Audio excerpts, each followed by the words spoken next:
everybody, welcome to Mathematics World. Here I am Vijay Kumar Srivanda once again with the new concept about circles. My dear students, we are most familiar with this topic about circles.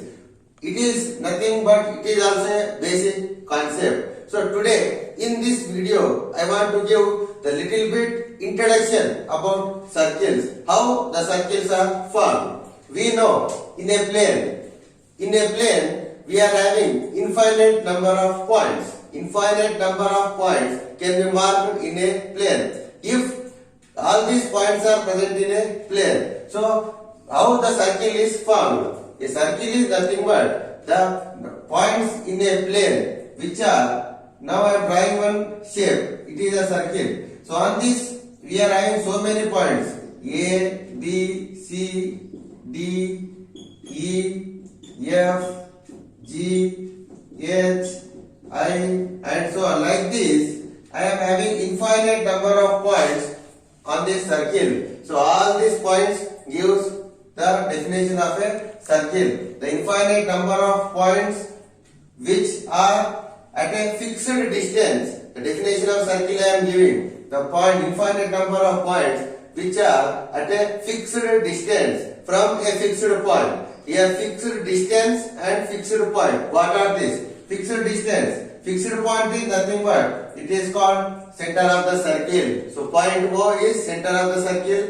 which is fixed for the circle. Means all these points A, B, C, D, E, F, G, H I have taken. All these points will have same distance, equal distance from that fixed point. So this fixed point is called center. Fixed point is called center of the circle, and all these points which are having fixed distance means same distance. When I join all these points, so if I join all these points, so all these points will have same distance. So this fixed distance is called radius. Radius of a circle. So simple definition of circle: the set of points in a plane which are fixed distance from a fixed point, which have fixed distance from a fixed point is called a circle. So this is center of the circle. All these points will have same distance from this fixed point, that is center of the circle. Now in this circle we are having some properties of the circles. I will show one of the definition now.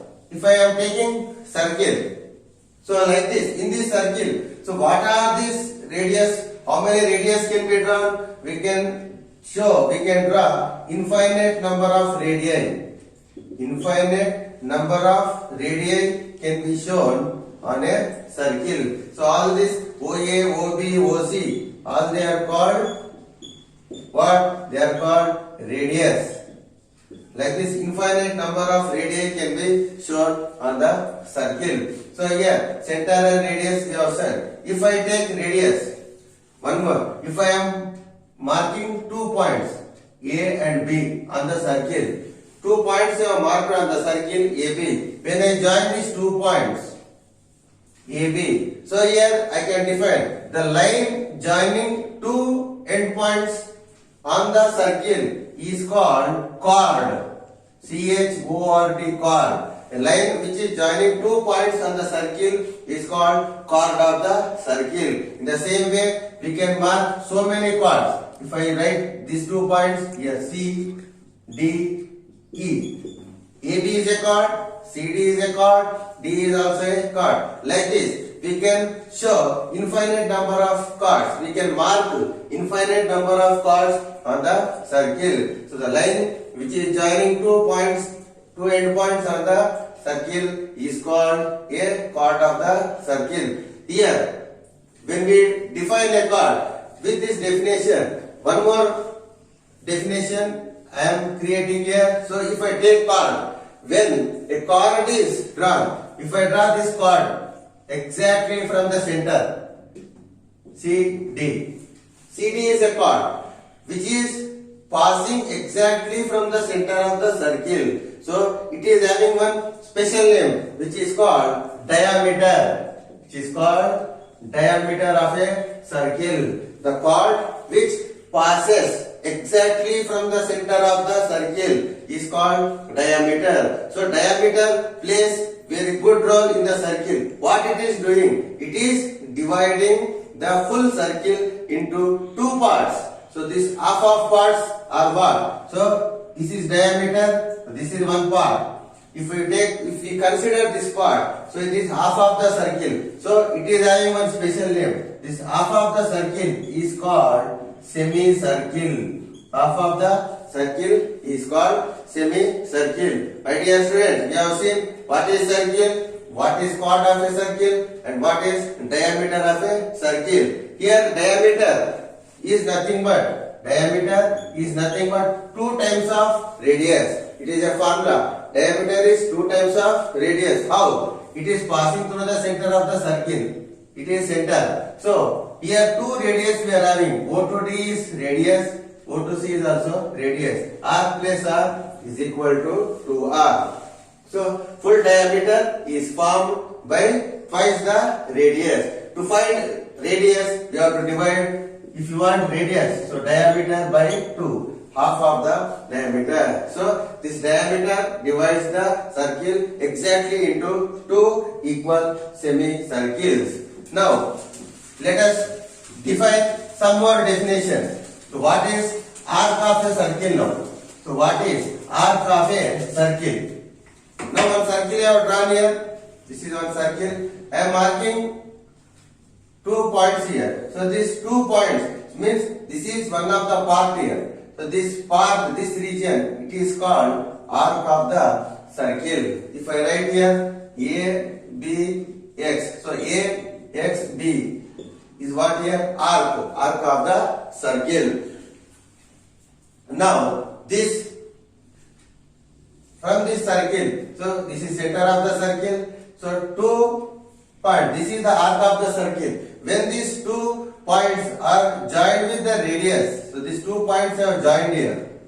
So this is O, A, B. So here this part O, A, B is one part. This part of the circle, the part of the circle is called sector.